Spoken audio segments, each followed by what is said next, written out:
Hi guys, welcome back to my channel Chakri life style.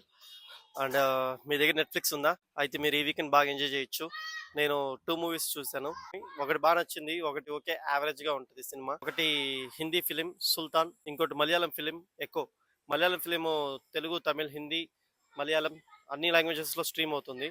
Sultan only హిందీలో stream అవుతుంది. సుల్తాన్ అంటే మీరు కార్తీ సుల్తాన్ అనుకునేవారు.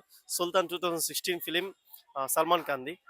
మీరు ఎవరైనా ఇంకా నా ఛానల్కి సబ్స్క్రైబ్ చేసుకోకపోతే ఇప్పుడే సబ్స్క్రైబ్ చేసుకోవచ్చు కదా. Please please do subscribe. Movie రివ్యూకి వద్దాం. ఎకో ఎకో ఫిలిం ఇది 2025లో డిసెంబర్లో రిలీజ్ అయింది. మలయాళంలో రిలీజ్ అయింది ఈ సినిమా. దాని తర్వాత ఇది తెలుగులో ఇప్పుడు నెట్ఫ్లిక్స్లో స్ట్రీమ్ అవుతుంది.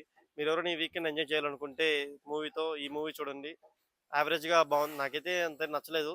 బట్ కానీ ఇది మెయిన్ పేజెస్లో వాళ్ళు బాగా ఎత్తేస్తారు. ఎందుకు ఎత్తారు నాకు తెలియదు, వాళ్ళకి ఏం కనెక్షన్స్ ఉన్నాయి మనకు తెలియదు కదా. అందుకని ఒక ట్రై ఇచ్చాను, జస్ట్ ఊరికి చూద్దాం అనేసి ట్రై చేశాను. అని చూసిన తర్వాత ఈ స్టోరీ మొత్తం ఒక కురేషియన్ అనే క్యారెక్టర్ మీద రన్ అవుతుంటుంది స్టోరీ. అతని లైఫ్ స్టైల్ ఏంటి అని ఒక 2-3 బిట్స్లో మాత్రం చూపించారు.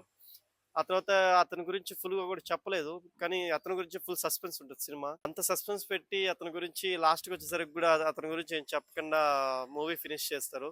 మీరు పడికలం మూవీ చూసింటారు, నాకు తెలిసి హాట్స్టార్లో స్ట్రీమ్ అవుతుంది అది. మీరు ఎవరైనా ఇంకా ఆ మూవీ చూడకుండా ఉంటే వెళ్ళి చూడండి, ఆ సినిమా చాలా బాగుంటుంది.